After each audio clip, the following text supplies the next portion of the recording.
Saúde a graça, com a graça e a paz do nosso Senhor Jesus Cristo, essa amada igreja, situada na igreja do Guará 2, aliás, na cidade do Guará 2. O Senhor nos chamou para pregar o Evangelho, edificar a igreja nesse local, e sermos sal e luz aqui. Sem demora, peço para que você abra então a sua Bíblia, no livro de Apocalipse. Livro de Apocalipse, capítulo 3.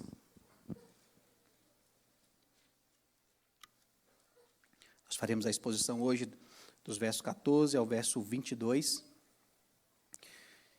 Essa é a última carta, é o último sermão dessa série, e é uma carta dirigida à igreja de Laodiceia, naquela cidade. Diz assim a palavra do Senhor, Apocalipse, capítulo 3, verso 14 ao 22. Ao anjo da igreja em Laodiceia escreve: estas coisas diz o Amém, a testemunha fiel e verdadeira, o princípio da criação de Deus. Conheço as tuas obras, que nem és frio, nem quente. Quem deras fosse frio ou quente. Assim porque és morno, e nem és quente nem frio, estou ao ponto de vomitar-te da minha boca. Pois dizes, estou rico e abastardo, e não preciso de coisa alguma, e nem sabes que tu és infeliz. Sim, miserável, pobre, cego e nu. Aconselho-te que de mim compres ouro refinado pelo fogo para te enriqueceres, vestiduras brancas para te vestires, a fim de que não sejas manifestada a vergonha da tua nudez, e colírio para ungires os olhos, a fim de que vejas. Eu repreendo e disciplino a quantos amo. Sê, pois, zeloso e arrependa-te. Eis que estou à porta e bato. Se alguém ouvir a minha voz e abrir a porta, entrarei em sua casa, e cearei com ele, e ele comigo. Ao vencedor dar-lhe-ei sentar-se comigo no meu trono. Assim como também eu venci e me sentei com meu Pai no seu trono. Quem tem ouvidos, ouça o que o Espírito diz às igrejas. Vamos orar mais uma vez? Pai Celestial, é diante da tua face que nos colocamos, Senhor. O Senhor nos conhece, sabe quando nos assentamos, quando nos levantamos. Sonda os nossos corações essa noite, glorifica o nome do teu Filho maravilhoso. Essa é a nossa oração, do poder do teu Espírito bendito, Senhor, que diz às igrejas hoje, vem.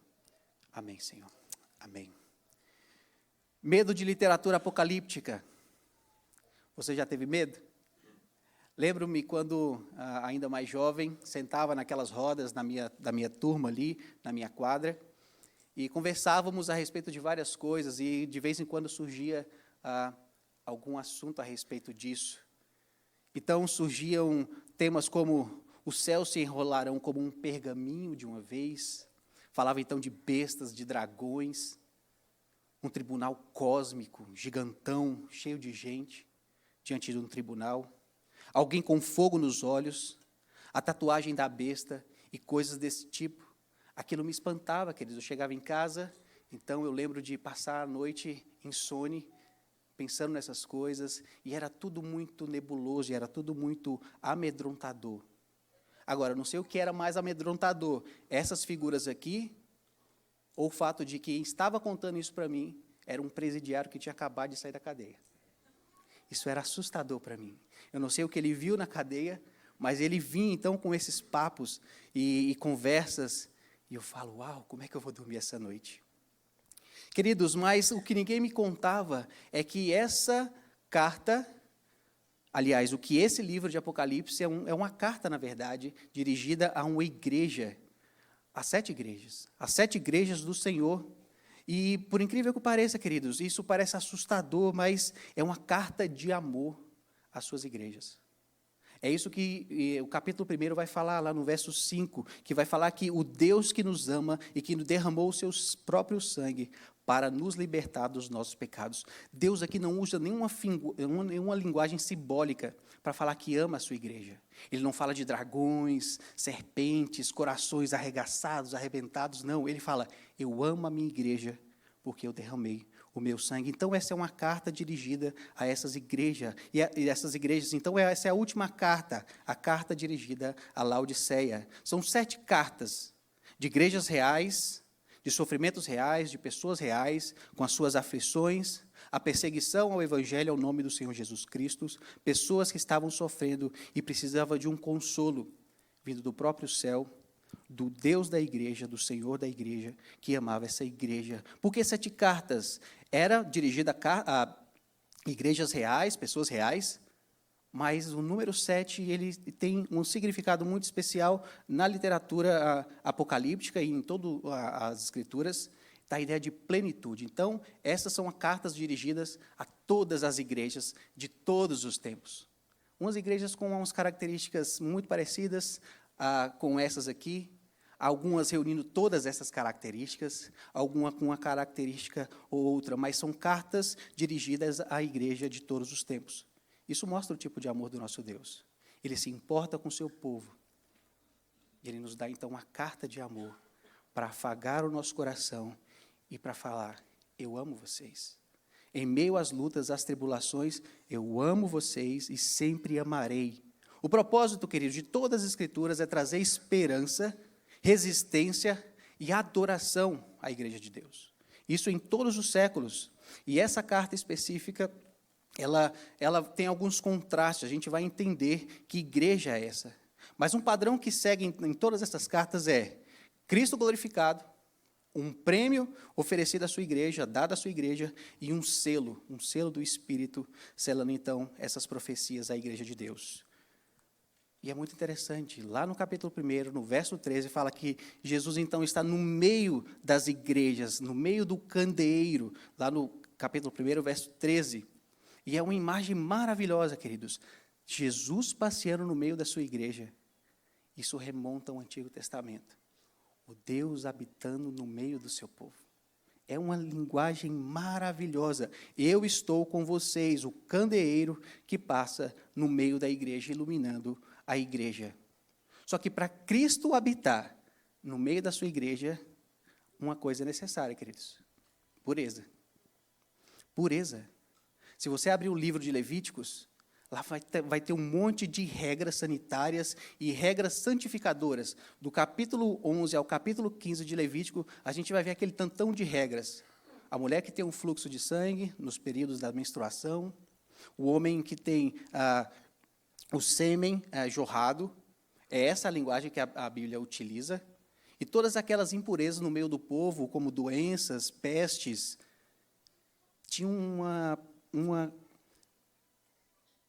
tinha que ser tratado de forma adequada, e Deus fala como isso deveria ser tratado.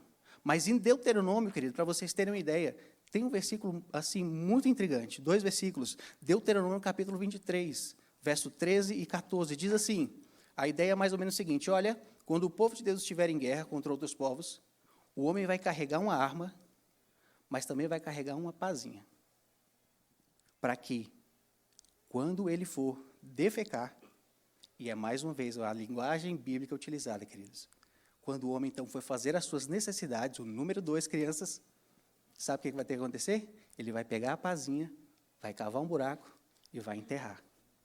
E no verso 14, Deus fala por que isso acontece. Porque Deus está no meio do seu povo.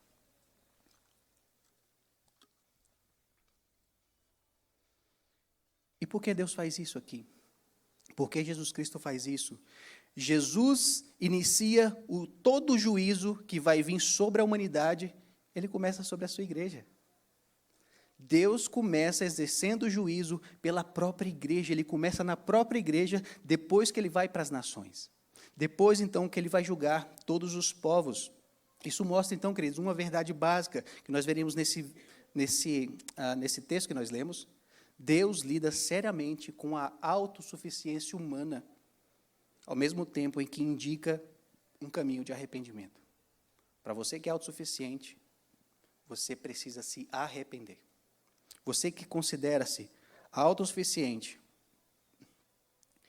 você que se basta, você deve se arrepender, pois esse não é o modelo de Deus, ou o modelo de quem anda com o nosso Deus. Nós veremos isso em 3 pontos, basicamente, e o primeiro ponto é Deus quem fala.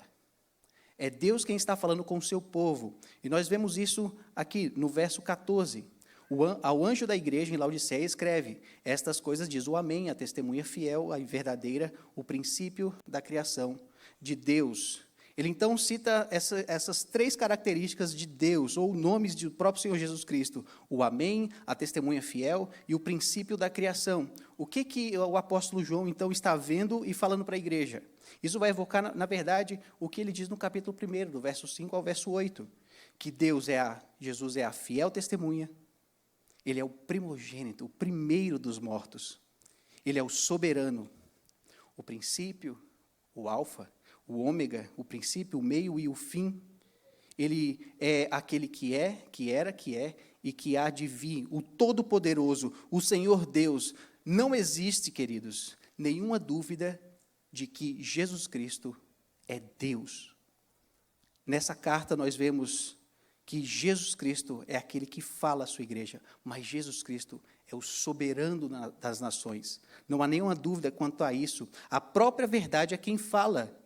Ela é a testemunha dos teus pecados no tribunal. Lembre-se, Deus está trazendo juízo sobre a sua igreja, está apontando pecados, está ordenando para que o povo se arrependesse, e Deus então está como uma testemunha. Jesus é tratado como um advogado, mas aqui ele está como uma testemunha no tribunal.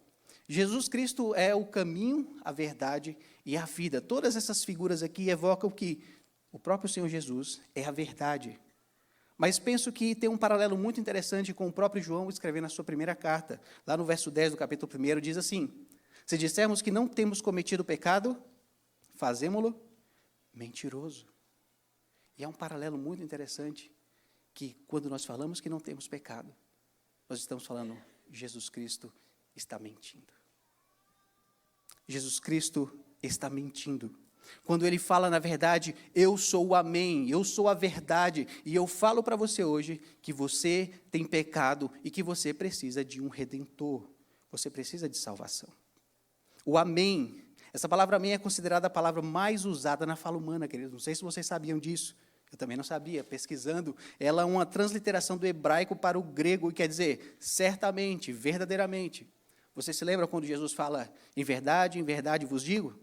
É verdadeiramente a mesma palavra aqui utilizada. Eu estou falando que vocês verdadeiramente são pecadores. É uma confirmação, é uma certeza. A testemunha fiel, ele está testemunhando tudo desde o início da criação. Ele viu todas as coisas terríveis do coração do ser humano. Ele tem presenciado, os seus olhos de fogo têm presenciado o que o homem tem feito diante dele. Aquele homem que foi feito à imagem e semelhança de Deus está andando num caminho de astúcia, um caminho que não leva ao Senhor. Ele, então, é a testemunha fiel. E o princípio da criação. Esse princípio da criação não quer dizer que Jesus Cristo é a primeira criação. Não é isso que o texto quer dizer de forma alguma. Algumas seitas, como o arianismo, as testemunhas de Jeová, e o próprio liberalismo teológico tem afirmado que Jesus não é isso tudo. Jesus, na verdade, é uma criatura excepcional, mas ele é só uma criatura. Ele está ao lado de Deus, mas ele não é igual a Deus. Mas não é isso que o texto está falando. É um princípio da criação. Essa palavra princípio é muito interessante também, queridos. É a ideia de arqué. Arqué é a palavra utilizada pelo próprio apóstolo João, lá no capítulo 1 de João, do Evangelho de João. No princípio era o verbo, arqué era o verbo, e essa palavra arqué é aquilo pelo qual algo começa a ser, é a origem de todas as coisas, é a causa. Você pensa que é qualquer coisa isso aqui. Isso aqui é só toda a discussão filosófica dos gregos e do Ocidente. É a velha história. Quem veio primeiro? O ovo ou a galinha? Dá conta de responder? O que o apóstolo João está falando é Cristo. Nem ovo, nem galinha. Cristo. Ele é a causa eficiente, como diz Tomás de Aquino, e Aquino vai desenvolver toda uma filosofia das 5 vias para tentar argumentar a existência do próprio Deus, dizendo, para algo existir, tem que ter um motor inicial. Ainda que você creia no Big Bang, você tenta misturar Israel com Grécia, ainda que você faça isso, eu não creio nisso, você tem que responder quem criou aquela explosão. Quem deu a causa àquela explosão? Quem criou a célula fundamental, a origem fundamental daquela grande explosão? E pensando nisso, o apóstolo Paulo escreve aos Colossenses. A igreja de Colossos tinha várias ideias a respeito de Jesus Cristo, era uma mistura muito doida a respeito da pessoa de Jesus Cristo. E o apóstolo Paulo, então, escreve essa carta aos Colossenses para combater alguns enganos a respeito da pessoa de Jesus Cristo e da própria obra de Jesus Cristo. E o apóstolo Paulo, então, na carta aos Colossenses, ele quer proclamar as verdades a respeito de Jesus Cristo. E olha como o apóstolo Paulo fala do capítulo 1, do verso 15 ao verso 17. Ele é a imagem do Deus invisível. Esse Jesus Cristo lá de Apocalipse é esse Deus que é a imagem do próprio Pai, que é invisível. O primogênito de toda a criação, o princípio de toda a criação.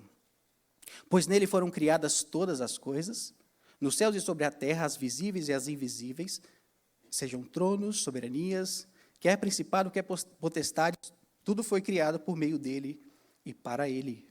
Ele é antes de todas as coisas, nele tudo subsiste. Esse é Jesus Cristo.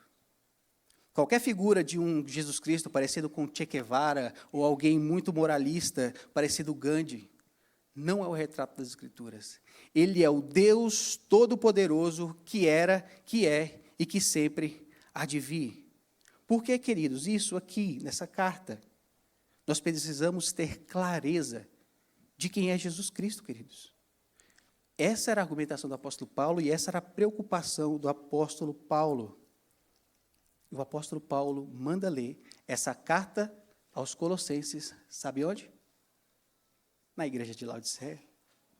Lá no capítulo 4, o apóstolo Paulo, no verso 16, diz assim: e uma vez lida esta epístola, ou seja, aos Colossenses, perante vós, providenciai porque seja também lida na igreja dos Laodicenses. E a dos Laodiceia, lede-a igualmente perante vós.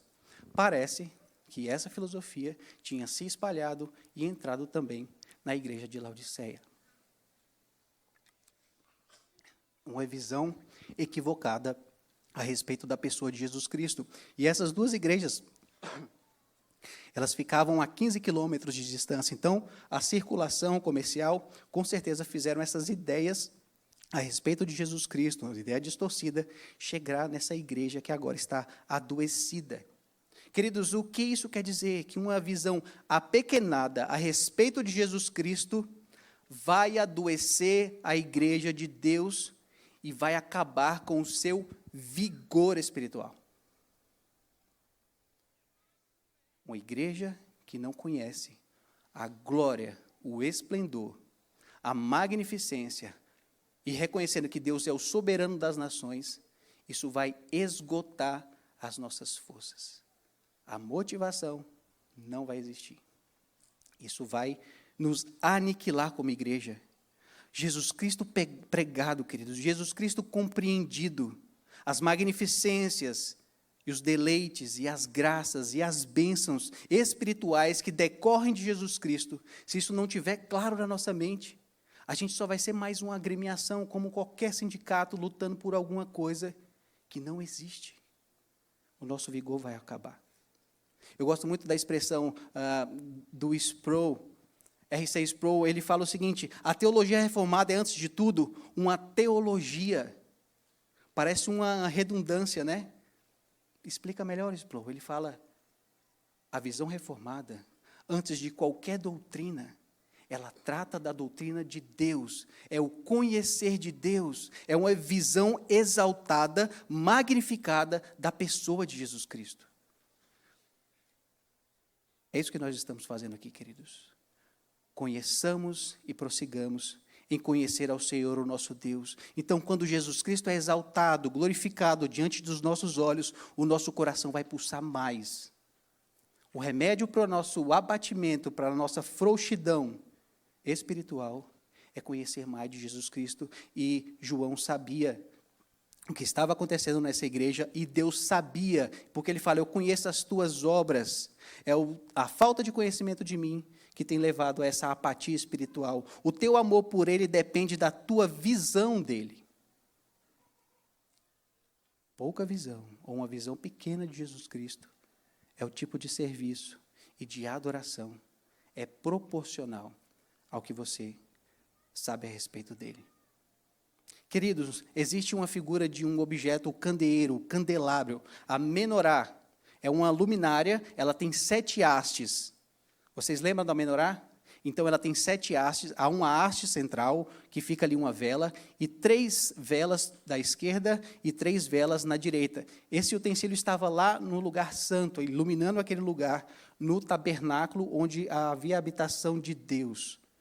Eu creio que, quando falamos do princípio de todas as coisas, a gente deve levar a sério o que o Salmo 19 fala, que fala que os céus proclamam a glória de Deus, e o firmamento anuncia as obras das suas mãos.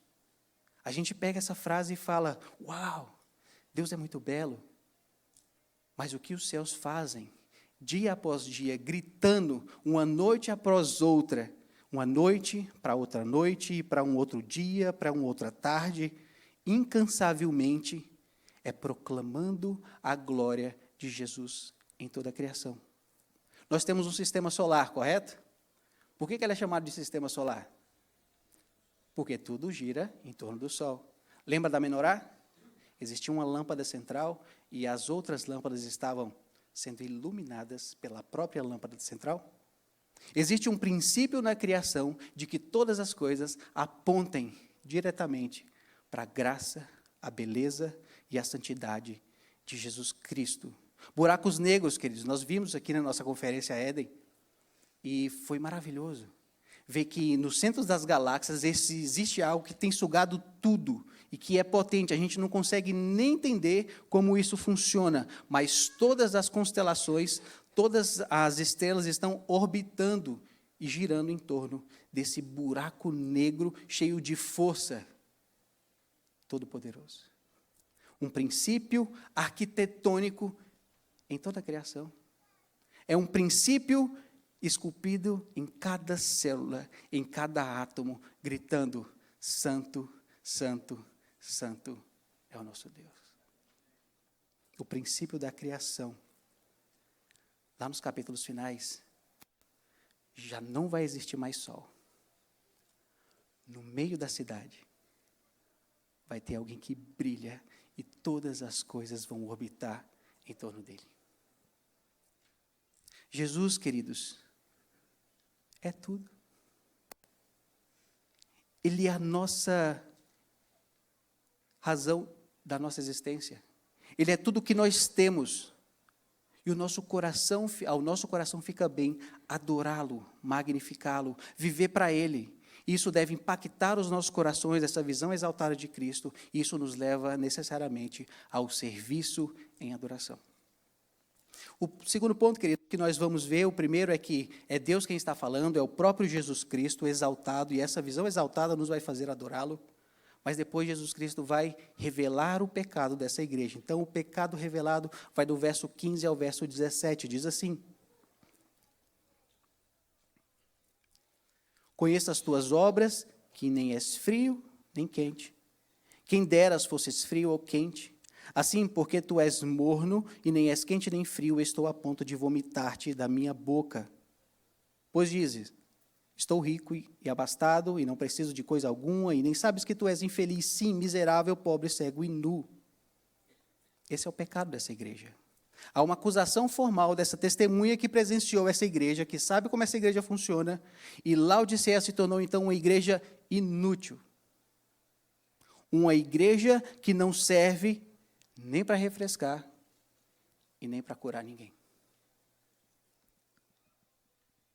Esmirna, Sardes, queridos, é relatada como uma igreja que está morta.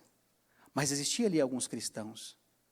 Mas essa igreja de Laodiceia, nos parece que não tinha nenhum cristão. Nos parece.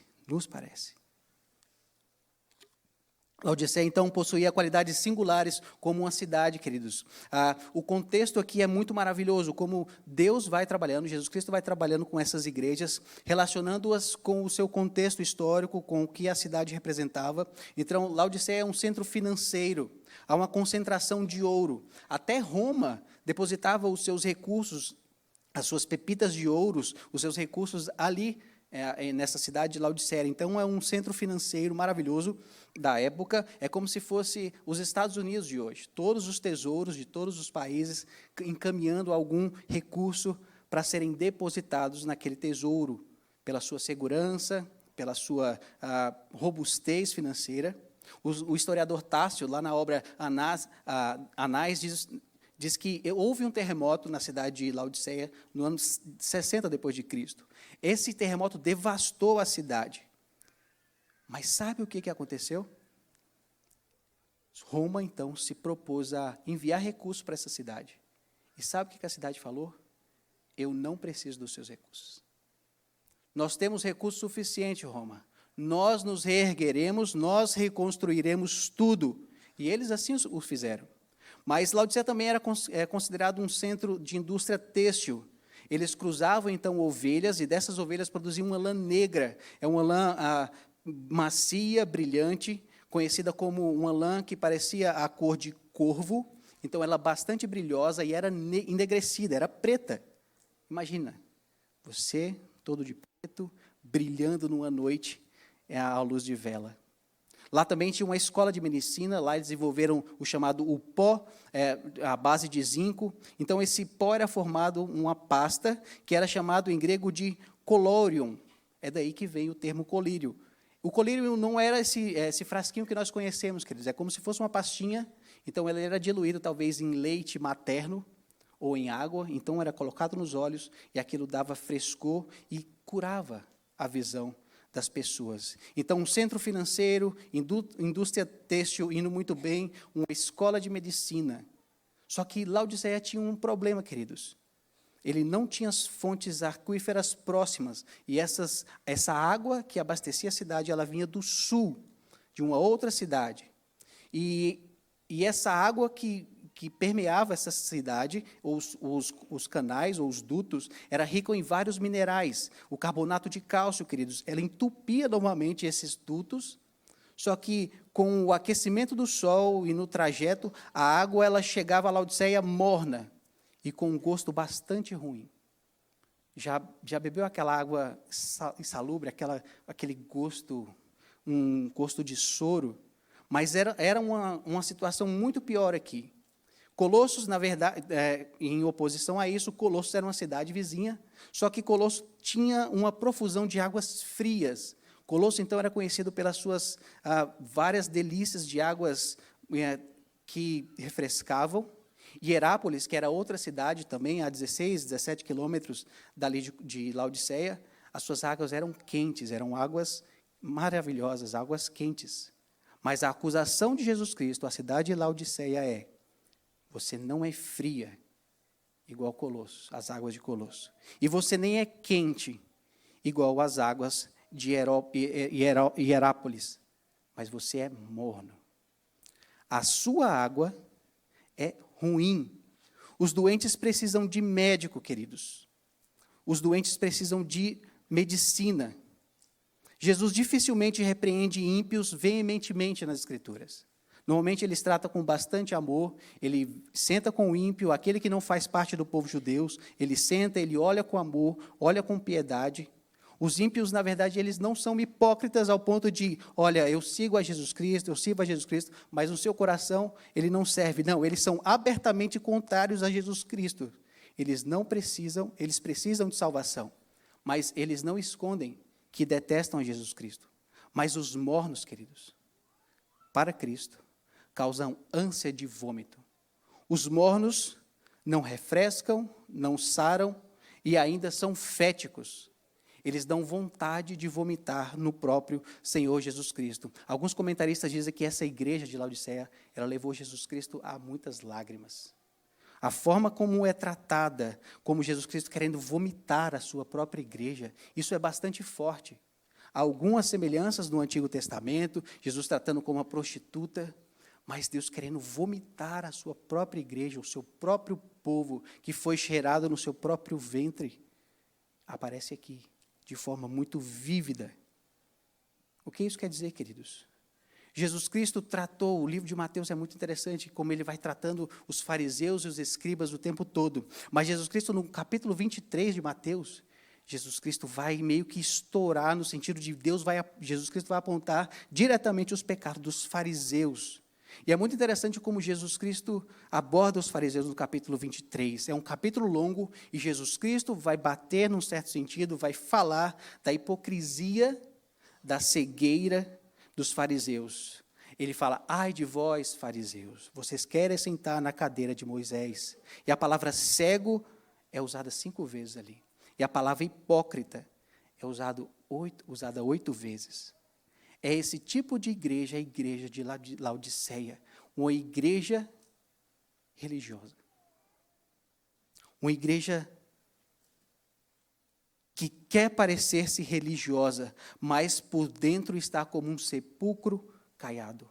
Não tem vida. Laodiceia estava assim, tenho tudo, sou rica, sou abastada, não preciso de nada, sou boa, minha vida vai muito bem. Tenho o meu carro, tenho a minha casa, agora o meu carro é elétrico, e vai tudo bem comigo. Está tudo bem. E isso no coração do religioso soa como Deus está me abençoando. Riqueza material não é, queridos, definitivamente sinal do favor da bem-aventurança de Deus para conosco. Pode ser muito o contrário. Spurgeon costuma dizer o seguinte, que as riquezas podem ser o teu pior mal, queridos, e você não sabe. É a tua punição. Deus pode estar te punindo, te dando mais riquezas. E o que a riqueza causa no nosso coração, queridos? Autossuficiência. Tudo que nós encontramos em Deus, nós jogamos na riqueza, prazer, satisfação, reconhecimento, segurança. A riqueza tem o poder de fazer isso. E eles nós somos ricos, nós não precisamos de nada. Lembra como eles descartaram a oferta dos romanos? Essa é Laodiceia. Você pensa que é rico, mas você está enganado. Provérbios 13:7 tem um versículo bastante interessante. Diz assim, uns se dizem ricos sem terem nada, outros se dizem pobres, sendo muito ricos. Já viu pessoas assim? Pessoas que têm muito dinheiro, mas que andam sempre mais relaxadinha, e você não daria, rapaz, esse cara deve ser um pé rapado. Mas a conta bancária está cheia.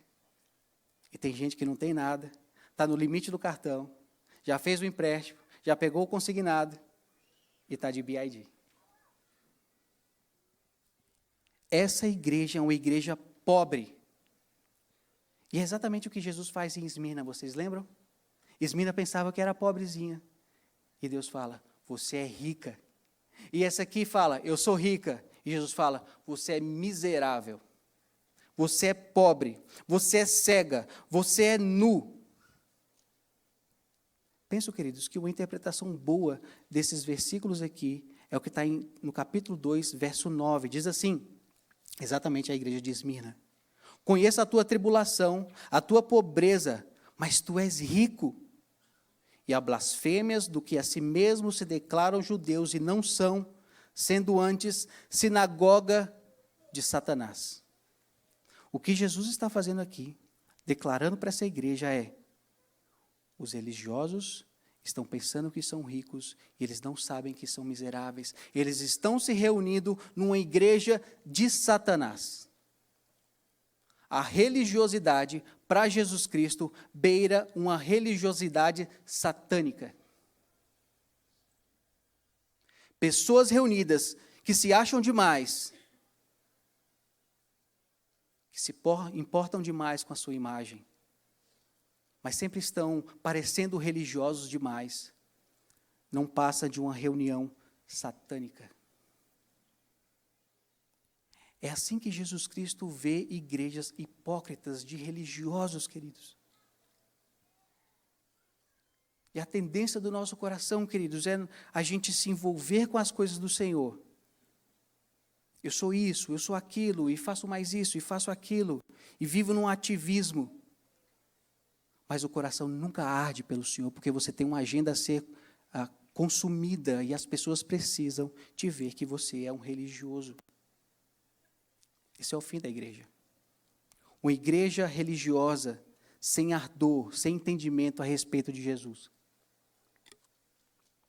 Jesus tem ânsia de vômito. Alguns teólogos, então, acreditam, queridos, como eu falei mais atrás, é que essa igreja não era igreja regenerada. Isso é estranho, Jesus escrevendo as cartas às igrejas, e essa igreja parece que não é regenerada. Eu acho muito radical, mas é diferente de Sardes. Sardes estava morta, mas tinha uns pingardos. Essa não é dito nada de bom a respeito dessa igreja. Não tem nenhum elogio, porque ela parece mais uma sinagoga de Satanás. Orgulho humano, queridos. Orgulho humano de sempre. É o meu caminho, minhas regras, minha autonomia, o jeito que eu vivo. Eu tenho tudo, eu sou rico, eu não preciso de nada, eu não preciso de ninguém. A autossuficiência humana tem sido assim desde o princípio. Foi isso, separamos-nos de Deus no jardim, fala, eu vou criar o meu próprio caminho, esse Deus está me enganando. Foi essa, então, a tentação da grande serpente para com o povo de Deus, para com o ser humano, criado à imagem e semelhança de Deus. Distancie-se desse Senhor, faça o seu caminho. Ele é o melhor a ser seguido depois da criação. Essa igreja, então, tem uma percepção equivocada da vida. É uma percepção puramente material. Materialismo. Comamos e bebamos é o princípio, porque nós amanhã iremos morrer. Desfrutemos de todo o prazer, porque a vida é só isso, aqui e agora. É o que nós temos, é o nosso consolo. É isso que nós temos para adorar, é isso que nós temos para curtir dos dias que nos restam, dos poucos dias que nos restam sobre a vida nessa terra. E partimos então para o terceiro ponto. Jesus aconselha pecadores.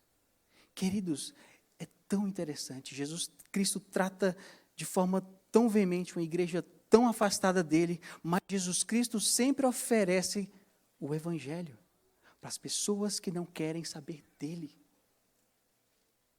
Essa igreja causa ânsia de vômito no Senhor Jesus Cristo, mas Jesus Cristo ainda oferece graça.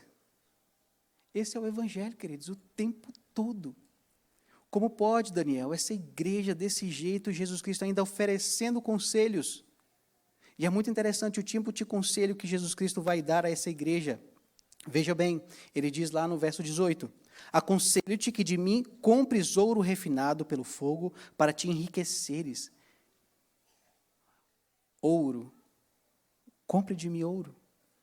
Compre de mim vestiduras brancas, um contraste com as vestiduras negras, enegrecidas.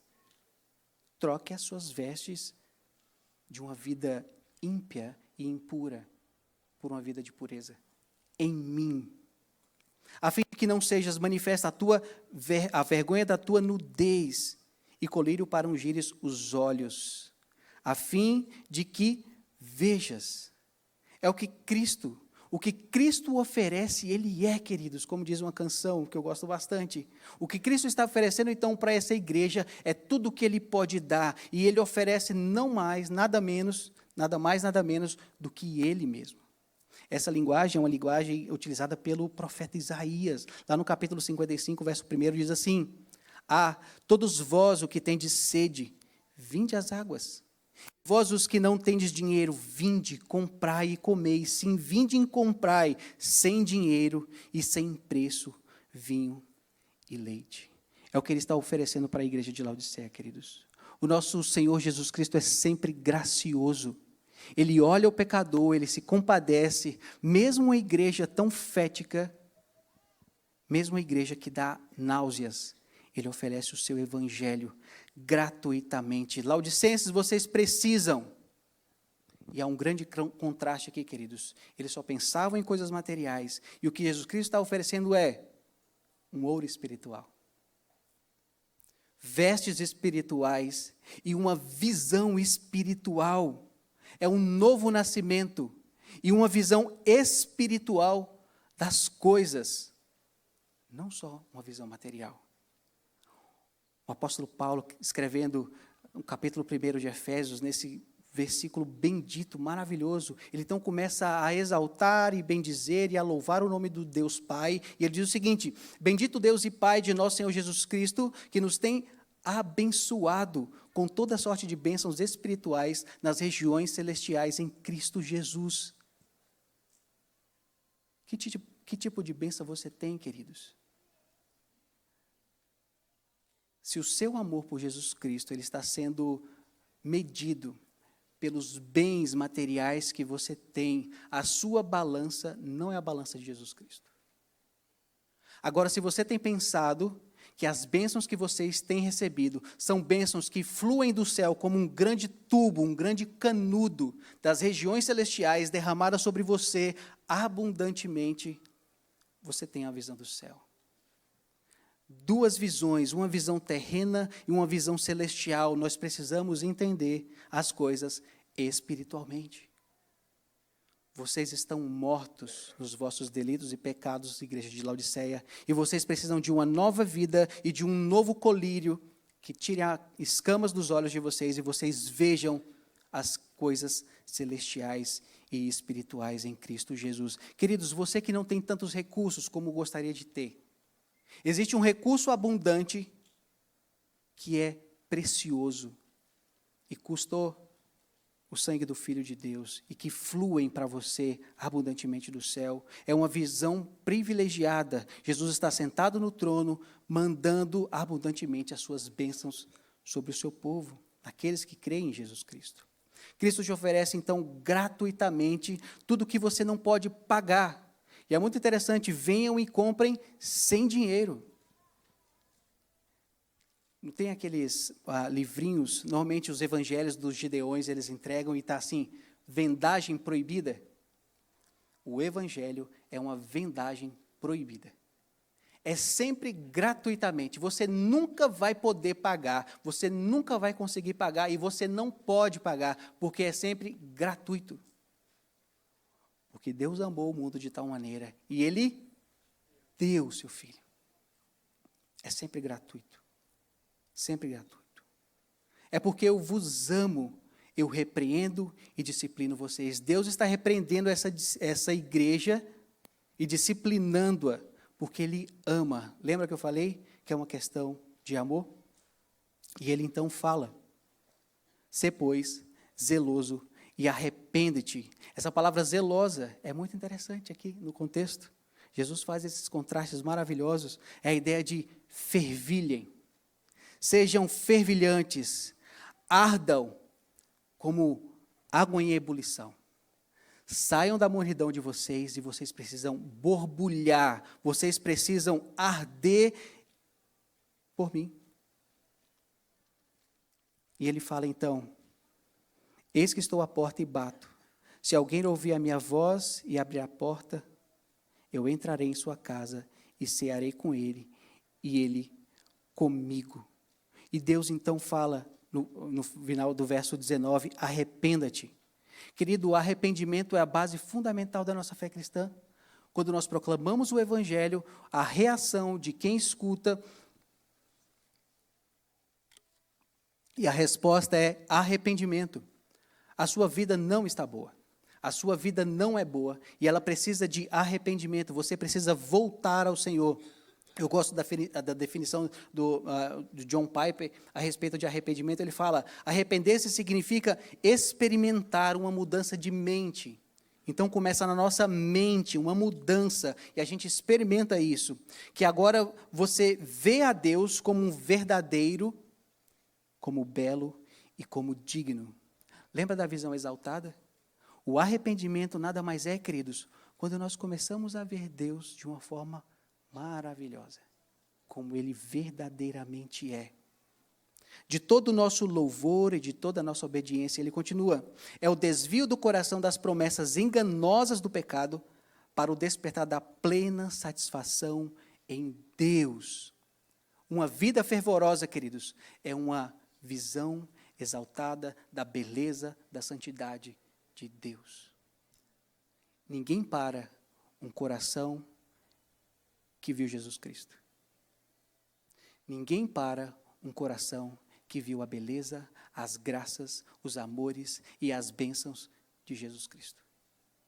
Sempre vai arder, porque tem combustível eterno suficiente para fazer arder um coração eternamente. Jesus Cristo entronizado é a ebulição do nosso coração, queridos.